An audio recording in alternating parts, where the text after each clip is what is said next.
Hey, You-est You listeners, this is Julie, and I am so super excited about today's guest. You're going to find out why. I just have to give you like a little bit of a preview. I am slightly obsessed with the product. You're going to learn all about it. You're going to learn how you can find it, buy it, consume it, and eat it. But before I tell you more about this delicious plant burger, I want to introduce you to one of the incredible creators of it. Jonah Goldman is joining us here today. Let me tell you about Jonah, and then you're going to get to hear about him and meet him yourself. Jonah Goldman is a social entrepreneur. He's a marketing specialist and environmental activist with a background in the natural food industry, regenerative agriculture, compostable packaging, and fighting food waste. I love that. Since age 10, Jonah has been a crusader for conscious consumption and ethical eating. After years of passionate arguing against industrial meat and convincing his whole family, and his friends to become vegetarian, Jonah studied political science, food policy, and food security at Colorado College, while learning firsthand how to affect systemic change on a local and industrial level. Through working with farmers, policymakers, and disruptors in the natural food industry, like Beyond Meat, he came to the conclusion that in order to save the world and ourselves, we must act rapidly to transform global food systems, reclaim health and food sovereignty in our communities, and embrace regenerative agriculture with integrated technology and ecological methods. Jonah recently returned from Israel to help launch a new mission-driven business, PLNT Burger. Yum. PLNT Burger, so good, is a fast casual restaurant concept by celebrity chef Spike Mendelsohn, dedicated to crafting and redefining some of America's favorite foods. Spike Mendelsohn is also best known in DC for his restaurants, Good Stuff Eatery and We the Pizza, and his numerous television appearances on Top Chef, Iron Chef America, Beat Bobby Flay. He was also the first chairman of DC's Food Policy Council. With a focus on juicy, indulgent burgers, soft serve, savory snacks, and seasonal salads, PLNT Burger's mission is to give people the ability to eat the change with delicious foods they love and crave. PLNT Burger offerings are free of any animal products without compromising flavor, nutrition, and experience. Goldman maintains his rebellious spirit and conviction that each person can be an agent of change, whether they know it or not. He is a firm believer as a force for good, regenerative agriculture, and policies that promote food justice, a true sense of food security, and return economic power to people, not to corporations. Despite current events, Jonah remains optimistic about the planet's future. And I just got to say, I am so darn excited, so inspired by you, Jonah, and so happy to have you here because I have fallen in love with plant burgers. And we're going to talk about you and what you created and all things related to these yummy burgers. Welcome. Wow, thank you so much for having me. And I have to say, the feeling is mutual. You just inspire me, and I love your energy and your spirit and your desire to tell people stories and help people and uplift the world.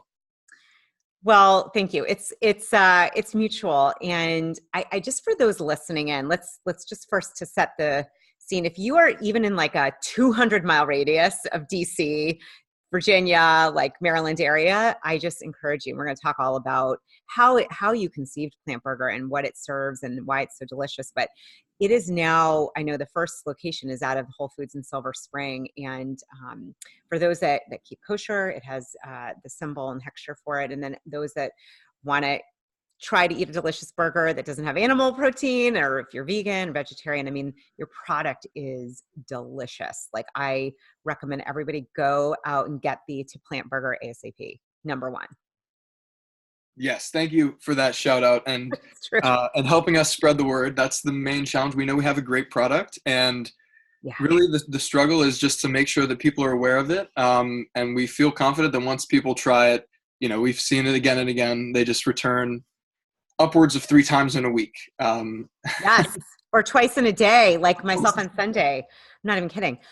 So let's go. First of all, I'm just amazed the fact, if we can go back for a minute, the whole idea of the show is the idea that we all come into our life with what I believe are these sacred, really unique gifts and abilities. And I kind of look at it as it's our mandate to try to live our highest, best life. And, it sounds like you've been in tune with that since you were little. I mean, to get your whole family to go vegetarian, to be so in tune with animals and the planet. Maybe tell us a little bit about kind of the fire in your belly around these topics, and then we can go into like what you're doing now. Sure. And thank you for the really flattering introduction, both to myself and to Spike and to PLNT Burger. I think you set the scene very well. And a bit about my story and kind of the genesis of how I became passionate about food systems. I was raised, here in Chevy Chase in a family that consumed meat and consumed animal products. And it wasn't until I was 10 years old and I visited Poplar Spring Animal Sanctuary that I was able to actually really connect to animals and understand how I felt about them on a personal level. We never had pets, so I didn't actually have too much contact with animals outside of humans until that moment. And it was then, as a 10-year-old, that I first made the connection between animals and eating meat. And previously in my mind, those two hadn't really been connected. So I was really shocked to learn that we eat and are comfortable with eating animals that have consciousness and are sentient creatures. When we, seemingly love all animals that are around us and would be upset if any harm were to come to them. And so that really, as a 10-year-old, it can be really traumatic to start studying factory farming. And I kind of self-radicalized is the way I like to refer to that phase of my life where I was watching YouTube videos and reading all of these really damning articles about the industrial meat industry. And to me, it was a wake-up call that we should question everything in life.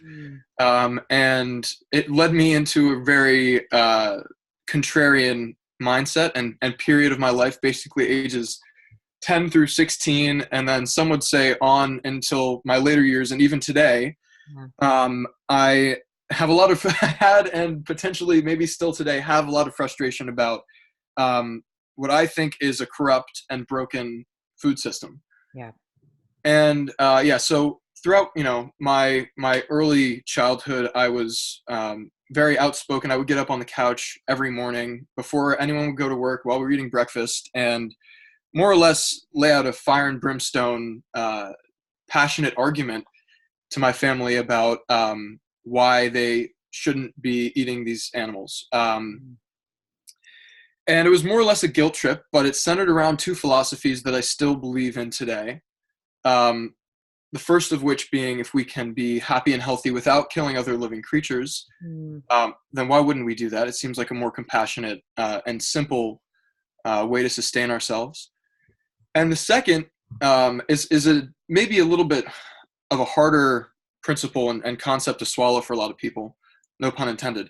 But it's that if we can't bring ourselves as people, if we can't end an animal's life with our own hands, then we probably shouldn't be consuming those products because we're complicit in that act through our consumption. It's a chain reaction from buying to sourcing to slaughtering to raising and so forth. So if we choose to consume animal products, we're actually voting with our dollars to support something that, I later learned is not only morally questionable in many cases, but is also horribly environmentally destructive and has also ramifications for human health.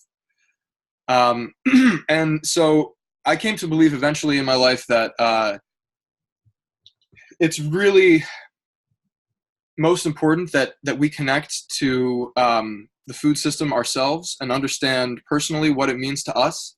Because for many people, eating meat is a good thing. And if it's done properly, it can be also a positive thing for the environment. But that for me and for the most part, I was not comfortable with eating meat that I had no real understanding of or relationship to.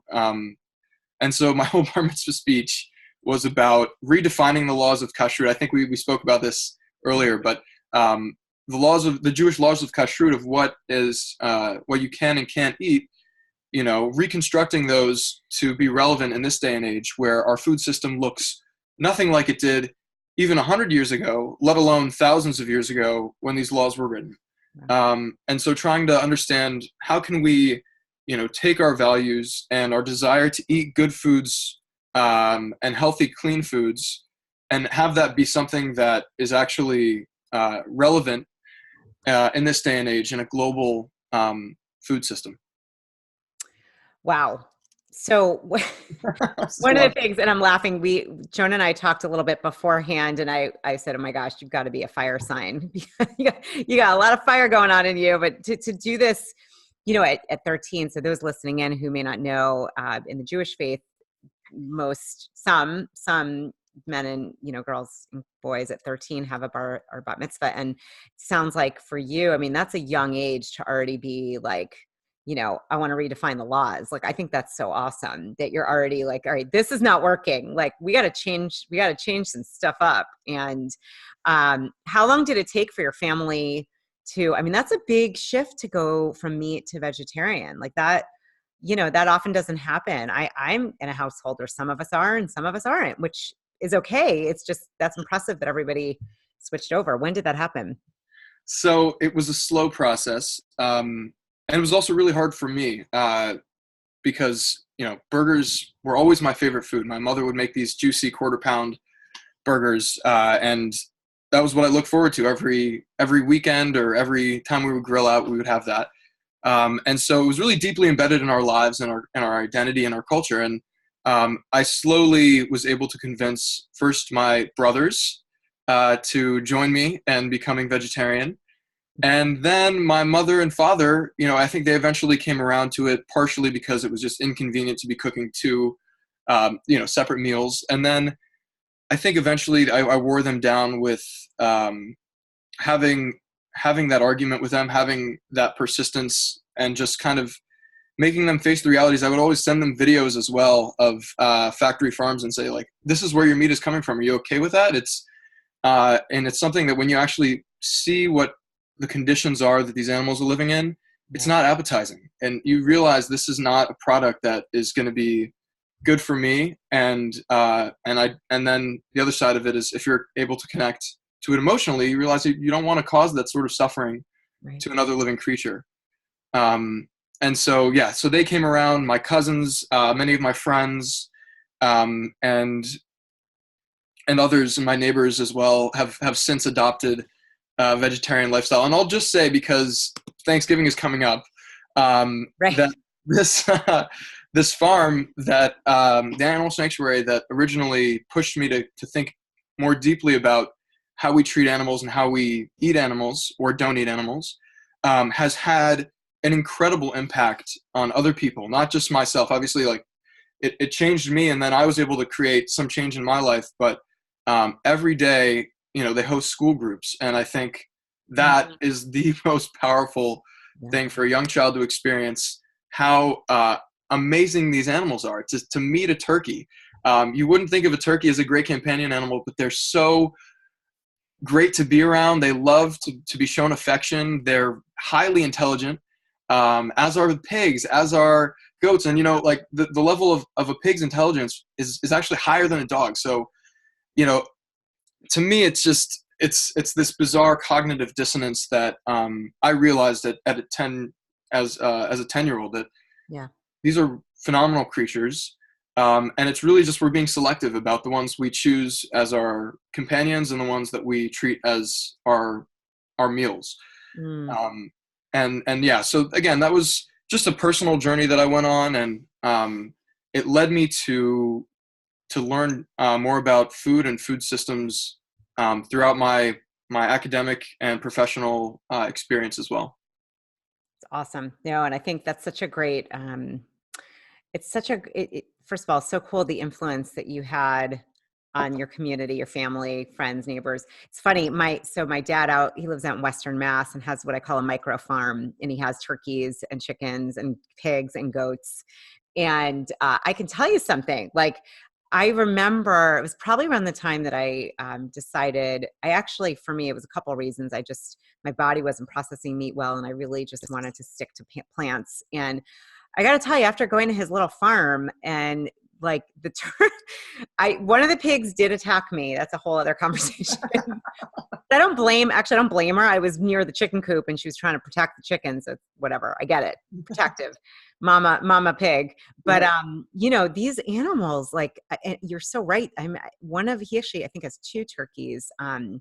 So smart, friendly, like adorable. It just, something shifted for me being around them and seeing, my dad and his wife take such deep care of these animals. They still do. They still have this little farm. It's so cute. And, it changed my way of looking at them. And then the idea, especially, we can go more into this later, but, I know just from the documentaries I've seen and things that I've watched, a lot of times when these animals are killed, they're killed in such an inhumane way. First of all, even the adrenaline and the toxic cortisol, the stress hormones that are are released. Still in there. And so you're eating that.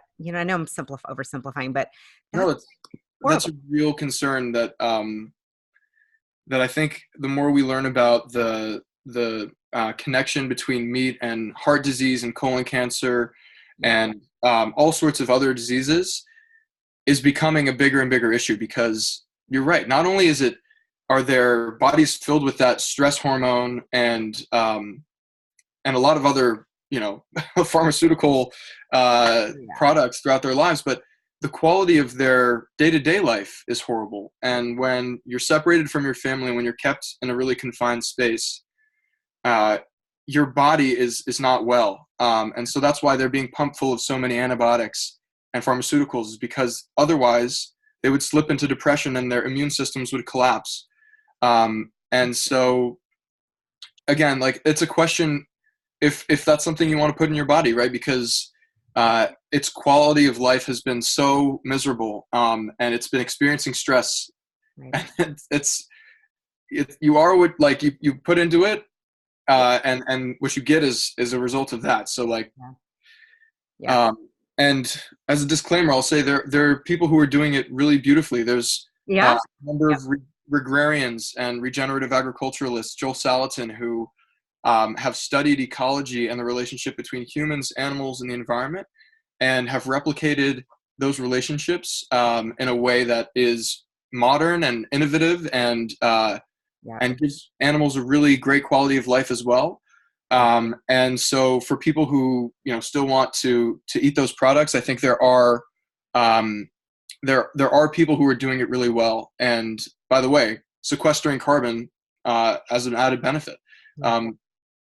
It was really interesting to read some of Joel Salatin's works and understand, the animal is not the problem. It's the system that we've created. It's the way we've kind of distorted this relationship, which, by the way, I think is a really holy, beautiful relationship that humans, animals, and the planet, we're all part of an interconnected web of life. And when we remove ourselves from that, that's when we start to see the environmental impacts, the health impacts coming back to bite us, and all of the other, downsides. But there's a way to respect, the relationships that we've historically, ecologically shared with animals. And again, based on your own personal preferences, if you don't want to be a part of, like, taking a life to feed yourself, then totally respect that and understand that.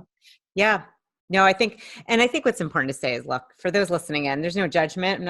Never judge anybody. It's just, for me, it's about raising awareness and consciousness. And for some that do eat meat, find a way to, if you can, find animals that were loved, that were treated well, that were, not given hormones. I mean, to me, look, everything we do has an impact. And one of the things I love about what you're standing for and what you're doing and talking about and, sharing is about this, even just raising consciousness, raising your awareness, rather than just going and doing what you normally do. Think about it. Think about the impact. So I love the tagline, "Eat the change." I think that is brilliant. Did you come up with that, Jonah? Who came up with that?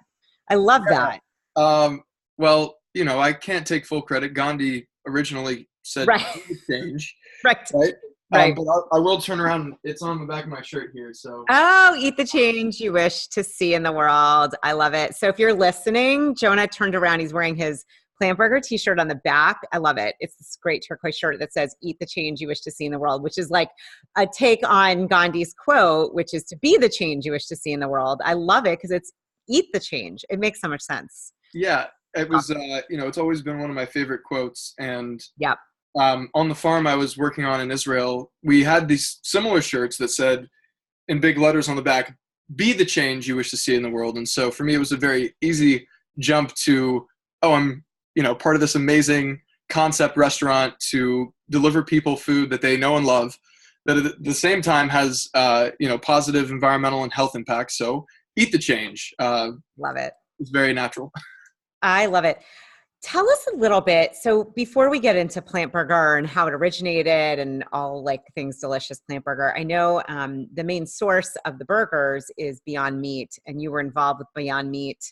My understanding is way before Plant Burger, and would love to share this because I know people can get it all over, different supermarkets, Whole Foods, Kroger, Giant, Safeway, I believe. And I'm excited about it as somebody who, with a thyroid autoimmune condition, I have chosen to be very mindful to take out inflammatory items. So what I love about this product is there is no soy or additives or things that that would literally may not make me feel well. So I just love that it's safe and it feels, it's delicious and safe. And I feel like something I know if I always say if I can eat it, like anyone can eat that. Yeah. Yeah. I had the privilege to work with Beyond Meat in its foundational stage back in 2013. And at that time, they had a couple products on the market, chicken strips. It was a primarily research and development focused company. And I joined them as a marketing intern while I was still in college. And I just look back on this experience as one of the best educations in business and marketing and food systems that I've ever had.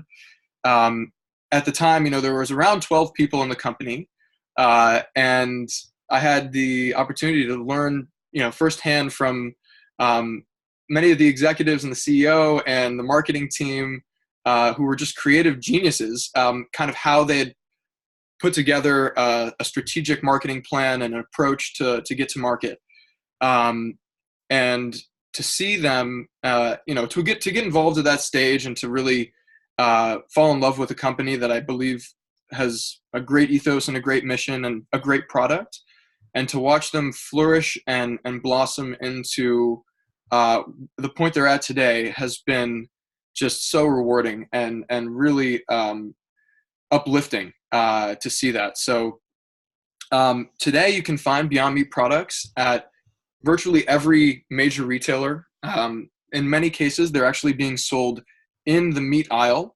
They're trying to shift the paradigm of the meat aisle to the protein section, so that anyone who is looking for a delicious, slab of meat or burgers or sausages will find their products.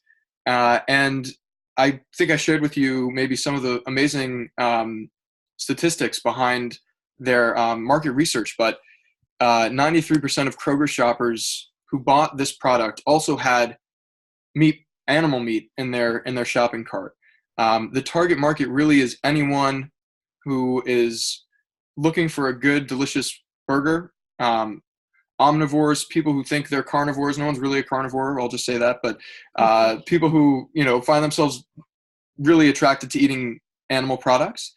But maybe they're conscious of the health impacts. So they're conscious of the environmental destruction that's associated with eating industrial meat. And so they're looking just to switch out, not necessarily to be entirely vegetarian or vegan, but to start to transition maybe, or substitute out a couple of those animal protein meals for a healthier source of protein.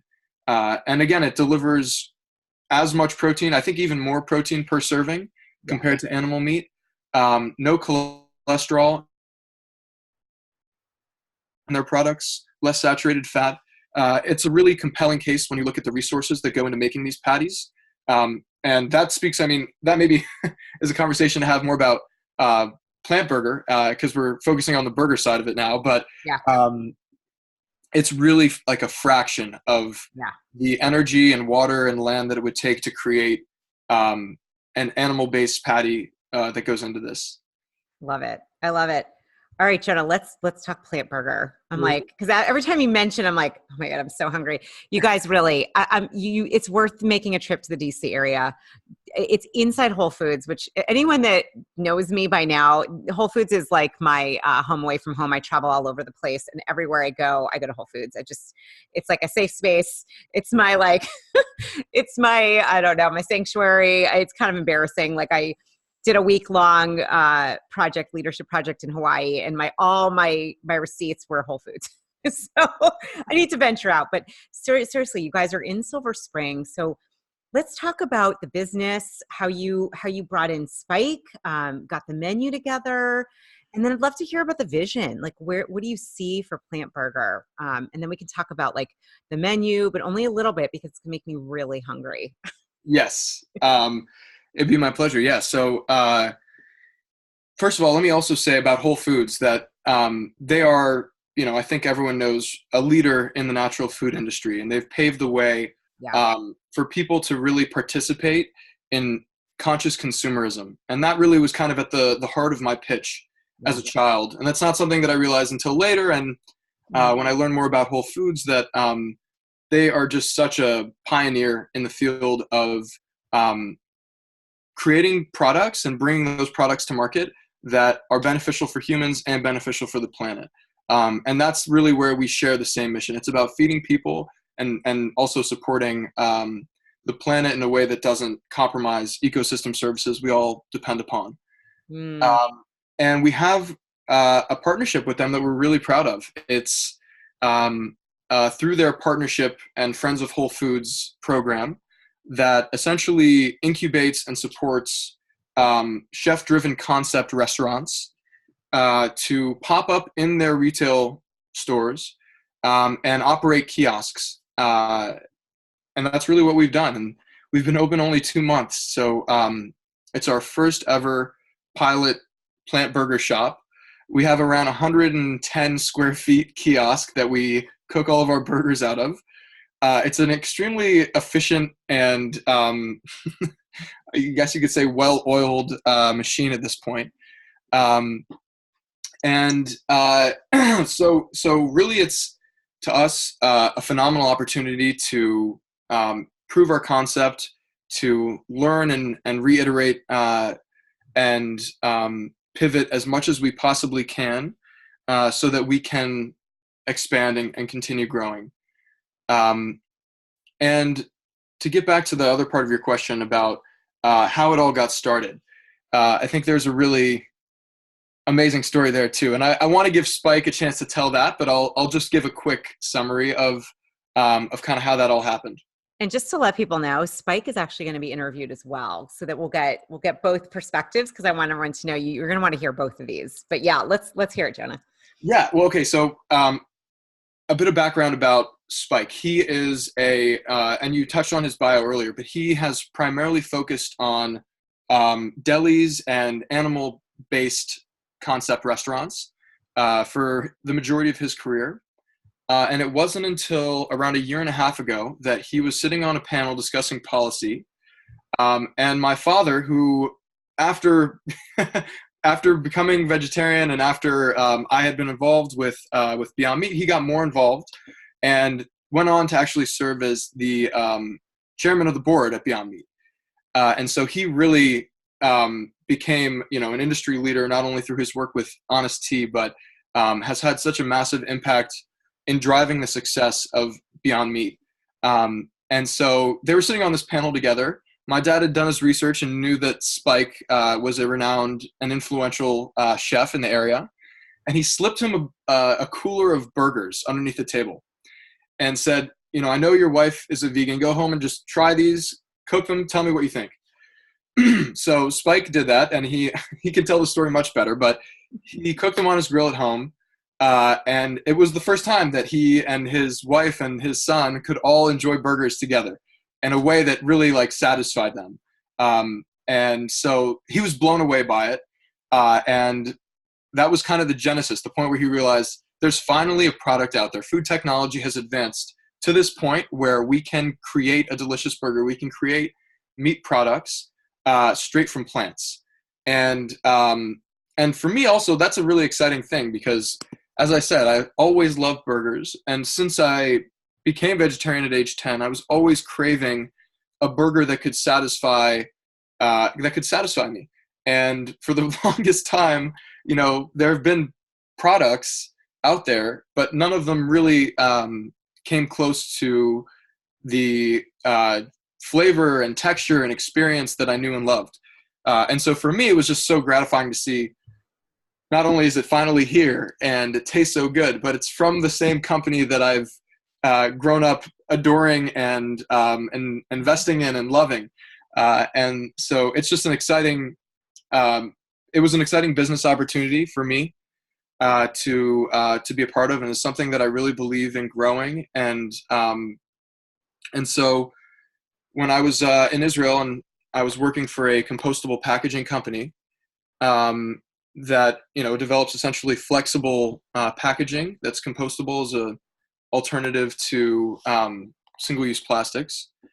I reconnected to Spike and to the founding team of PLNT Burger, and they told me about their intention, their desire to open up the first concept restaurant, and they I felt really flattered that they wanted me to be a part of it, and I also really wanted to be a part of something that for the longest time I dreamt of. And so it just all lined up at the right time, and I got to come back and hop right in. Basically, I flew back, and the next day we were making slides and presenting to Whole Foods. Oh my gosh, that's awesome.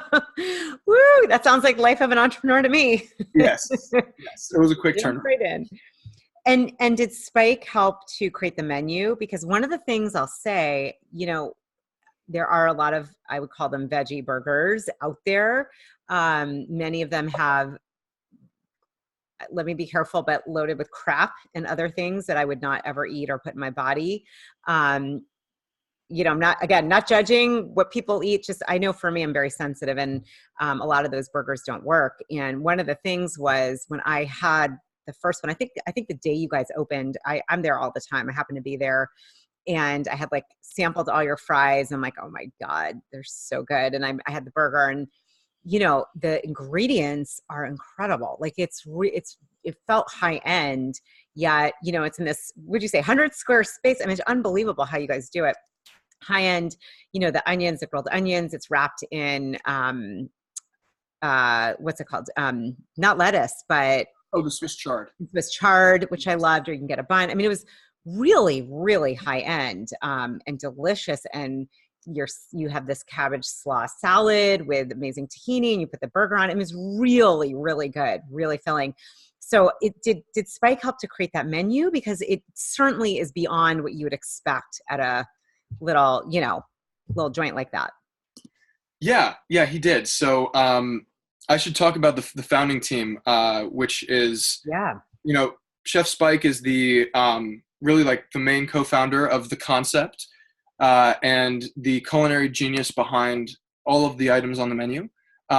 Together, he and his partner, Mike Coletti, who has joined him on almost all of his recent restaurant enterprises, they sat together and thought through all of the menu and tried to come up with something that's really focused and delivers on all of the notes of the American classics that we know and love, and again, is only using plants. And so you touched on it. It's just the juicy, delicious burgers. We got these amazing cheeseburgers as well that use Follow Your Heart cheese. It's Beyond Meat, which we feel really good about the ingredients, unlike another large brand out there that is selling in Burger King that we shall not name. Right. Can you tell us, Jonah, a little bit about the ingredients in Beyond Meat? Because I'm actually curious too, but I know there's some really good ingredients in there. You don't have to do like the entire list, but some of the main ones? Yeah, happy happy to tell you as much as I feel comfortable to tell you. But Yeah. it's primarily pea protein. There's rice protein as well. It's canola, coconut oil, and that way when you smash it on the grill or on the griddle, it actually seeps out with a nice oil. It cooks very similarly to an animal-based patty, a little bit quicker.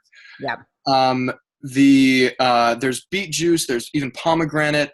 There's around, in the Beyond Meat 2.0 version, there's around 18 ingredients that are all just plants, and they've all just been blended together to create something that, again, I may be biased because I love Beyond Meat and I work in the industry of selling their burgers all the time.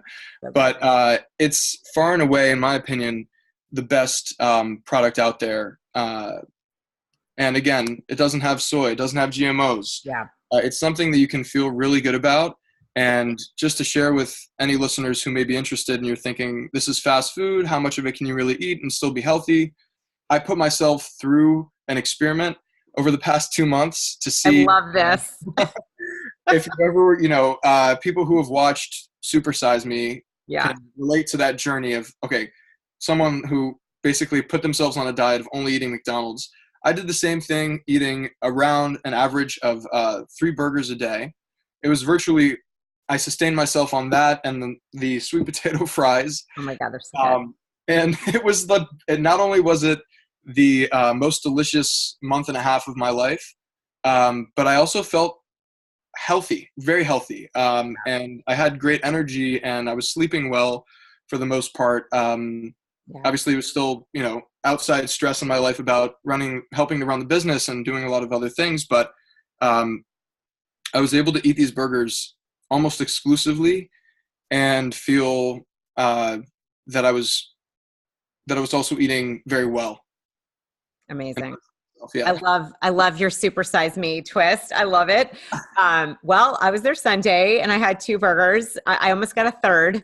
So and I am very, as I said, very sensitive. No, they're just, I love hearing some of those ingredients and knowing it's awesome that you guys don't do the do GMOs or soy or any of that. And just hats off to you guys. By the way, for those listening, they also have like this obviously faux bacon that's like ridiculous with that cheese and the barbecue sauce, or I've got the whole thing down. Like seriously, when you go, let me know. I'll hook you up on what to get. Basically get everything, try it once. Like the bloomies, your sweet potato fries, your regular fries. It's all just delish. Jonah, what's the vision? What do you guys envision? What do you hope to see for Plant Burger? I'm assuming beyond where you are right now, there's probably a goal and a vision. Selfishly, I'd like to see this Plant Burger in every airport when I travel, like to see them in every Whole Foods, especially up near where I live. But what's the vision? What are you guys hoping to create? Thank you thank you so much for your endorsement. First of all, that's really nice. And for the question, it's something that I think I should address by talking about the name. So the name of the restaurant we call it Plant Burger, but it's really PLNT Burger. And it's intentionally an ambiguous name that people can associate with plant or planet or plenty or pleasant or pollinate. Really anything that has PLNT in it is something we want to associate with. And so really kind of the vision, and I think maybe the best way is to speak about this philosophically and then talk about how that relates to reality in the end. The idea is that if we're able to transition more people to a plant-based diet, we'll be able to create a more just and compassionate and plentiful food system for all. And if we're able to do that, then we'll be able to create a healthier planet for future generations. The volume of food stocks that we grow and feed to livestock is outrageous, especially when you consider that there's around 1 billion people going hungry on our planet. Yeah. So it's an issue for me of food justice that we transition people to be living a more plant-based lifestyle. It's an issue of also saving the planet. We know how much the climate is impacted by the meat industry, how much deforestation results from the meat industry. And so that's kind of the broader approach. We have these 5 what we call deep-seated plant beliefs that we've founded the business around. Mm. And the first of which is to bring people joy. These are all on our website, by the way. We list them on the back of our menus. We want to really, and we invite customers to really learn about this and be a part of it. But the first value is bring people joy. And that's really the most essential thing to a successful restaurant, is that people come and they enjoy themselves. They feel that they're loved and looked after and taken care of. And this is where Chef Spike Mendelsohn has really brought his expertise to the table. It's about sinking your teeth into a decadent burger. We know it has the power to nourish and revitalize the human spirit. And that's the American comfort food, right, that we've all grown so close to. It's delivering people more of what they love. And so that's our first value. The second value is to respect and celebrate all life. And there we're kind of trying to push people to understand we can have all that. We can have our burger and eat it too. And there's a great quote by Rachel Carson, who actually lived in Silver Spring, which is quite fitting that we're our first branch is in her hometown. And it's, those who contemplate the beauty of earth find reserves of strength that will endure as long as life lasts. Wow. And so again, to us, that means we can enjoy all this, and we don't have to destroy anything. We don't have to end life. We can do this in a way that is not mutually exclusive, like really embracing the planet and ecology at the same time that we're participating in economy. Yeah. The third value is act with intention, and stand for something, right, or you'll fall for anything. The idea is that a great quote by Rosa Parks: "Today's mighty oak is yesterday's nut that held its ground." And we view ourselves very similarly. We're a bunch of nuts, and if we hold our ground, then we can create a mighty organism of a business that acts the same way a mighty oak tree would, right? Providing more shade, providing more nitrogen for the soil, and doing all those positive things that a business, we believe, can and should and must do. And so it's really based on a firm conviction that we are a business that is going to have a positive impact on people, planet, and the economy, and health. And so if we're able to expand our footprint and have more restaurants and have good success in our business, then we'll be able to create a better change in society and in the world. Love it. I'm sorry, I'm going through these quite slowly. I feel like it's a lot to talk about. No, it's awesome. I love these. I'm like, can't keep up writing so fast. I think, and I love the idea, I think of the acorn, right? It's potentiality, and it's what do you do with it? And I'm so drawn in and attracted to these values. And I'm just saying to those that are tuning in, you gotta go. Like, even the people that work there, I always see Melly. Shout out to you, Melly, who's awesome. Yes, everybody there. I mean, there's this feeling of connection to the values, and there's a synergy. So you guys are living and breathing them. I just want to say, you're living and breathing these values. So no, continue. I want to hear 4 and 5. Amazing. And yeah, just as a side note, I appreciated that you mentioned an acorn and the potentiality of a seed. And that's something we also try and reflect with our interaction with our younger customers, as well as we give out seed packets instead of a plastic toy to kids, so that they can take that seed packet home and reconnect to where food comes from. That's amazing. I didn't know that. Awesome. Yeah, it's a lesser known part of our menu. We don't really get a ton of kids, but when we do, we try and send them home with a seed packet so that they can document the process. And when they do document it, and if they were to post it on social media, they get a free kids meal. So oh my gosh. All right. It's Thursday night is plant burger night with my kids. So my daughter's 13, but I'm going to be like, you get yourself some seeds, girl, put it on Instagram. She's got a whole feed. Yeah. That'd be great. Yeah. Yeah. Awesome.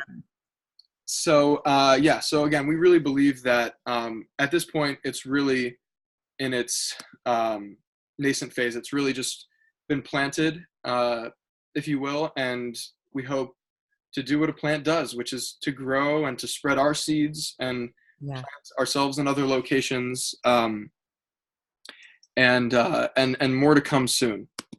Amazing. The third value, or the fourth value is connect to the source. Mm.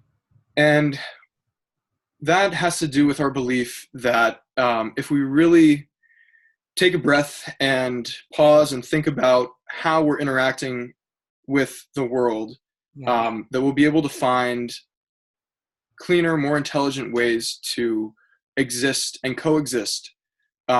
There's a great quote from Ethan Brown, the CEO of Beyond Meat, who says meat has to come from animals. And just challenging these notions that we've grown up with, right? Questioning everything.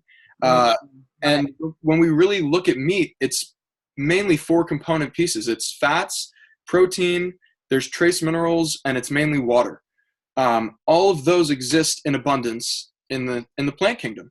Yep. And an animal is essentially a bioreactor, right? They consume all of the plants. It starts with plants. They put all those plants into their body and really slowly and inefficiently process it into their flesh, which we then eat.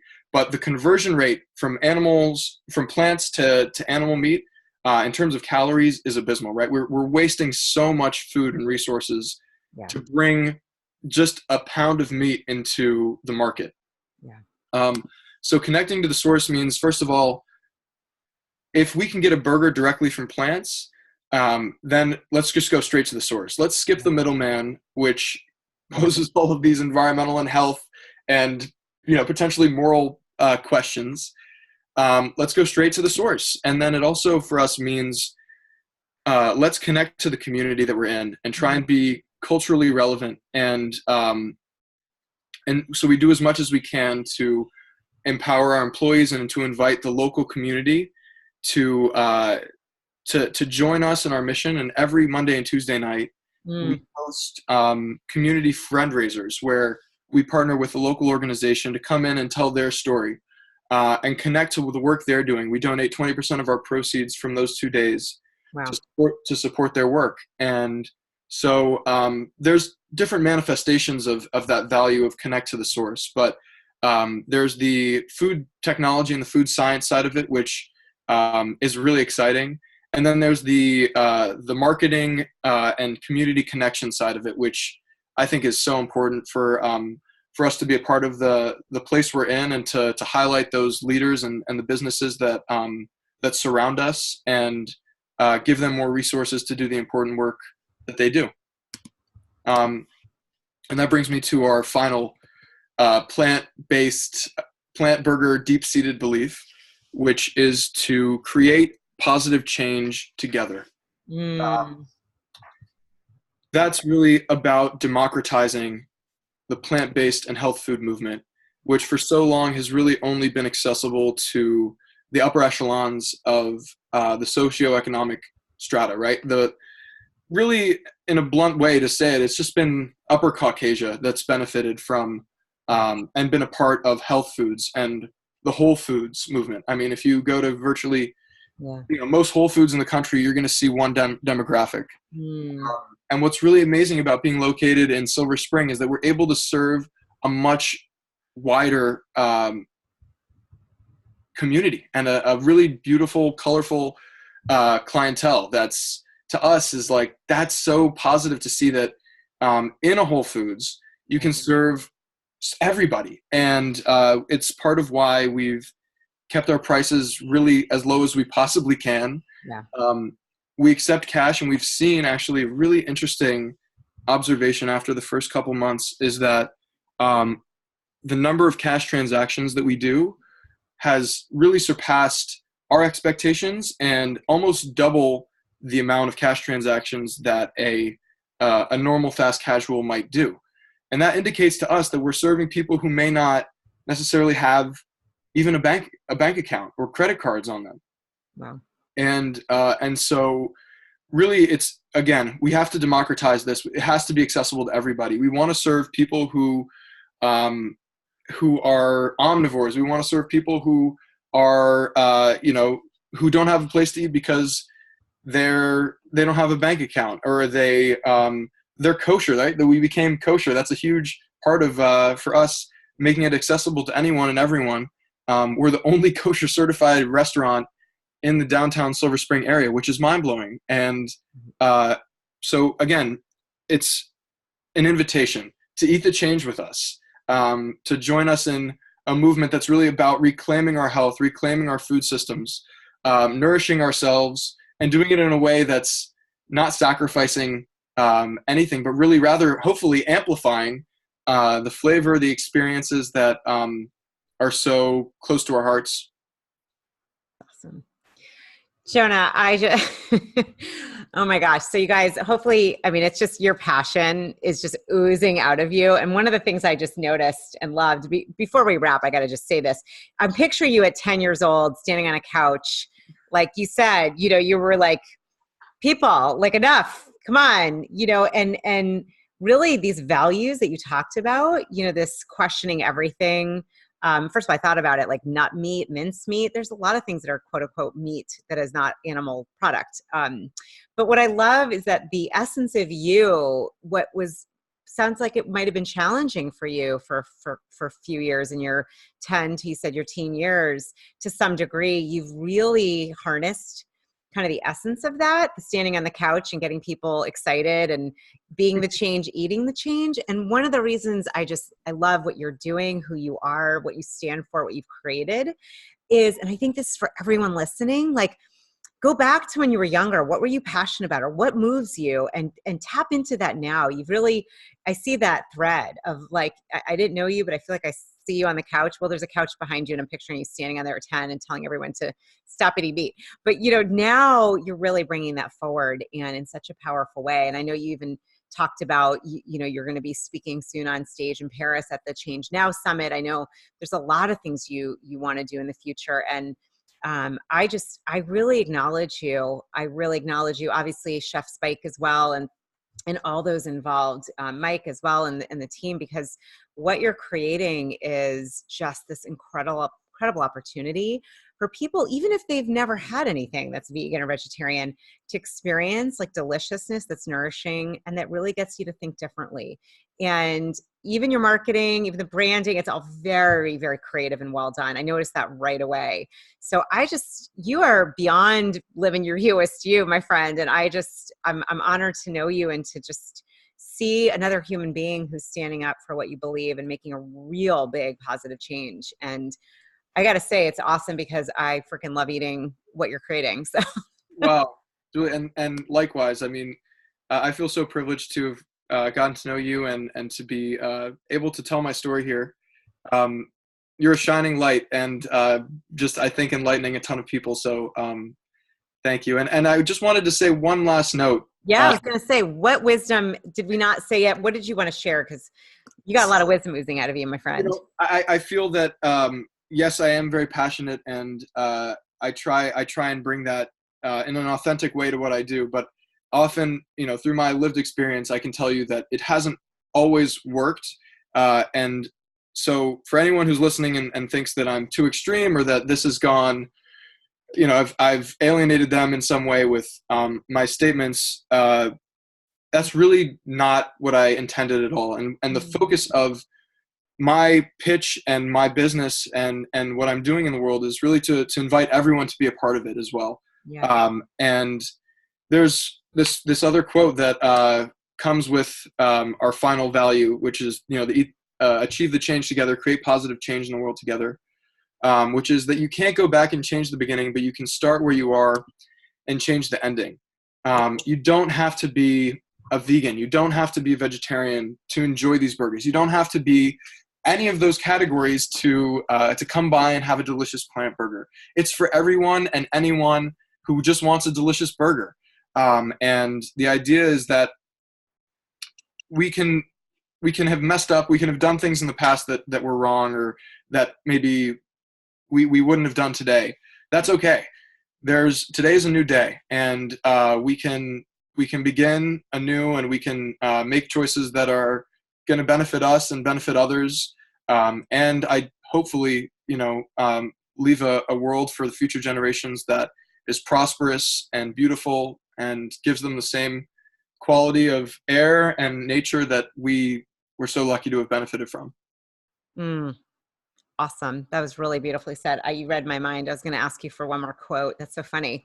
That was beautifully said. And I think, yeah, for everyone tuning in, really, I love what you said, Jonah. This is not about, there's no judgment, condemning, nothing like that.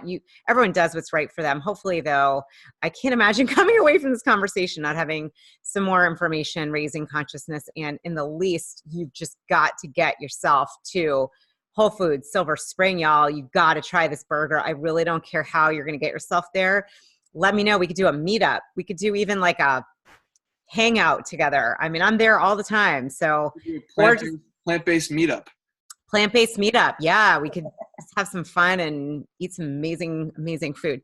Thank you. I really love to have incredible, big thinking change makers, big hearted entrepreneurs that are up to big ass stuff. And you and your team, everyone, I'm so glad that we got to connect and honored to share you and your story. I know we're going to have Chef Spike soon as well. So it's an honor and privilege. And I can't wait to see the future of Plant Burger. I also love the whole planet, plentiful. I love the play on that. It's brilliant. And just excited to see it expand and grow beyond where you are. I sense that there's a lot of room for it to expand and a lot of bellies to fill, not just in the DC Silver Spring area. So Jonah, just so much goodness, plentifulness, all of it to you and to Plant Burger and your team. Thank you so much, Julie. It's been an honor and a pleasure speaking with you.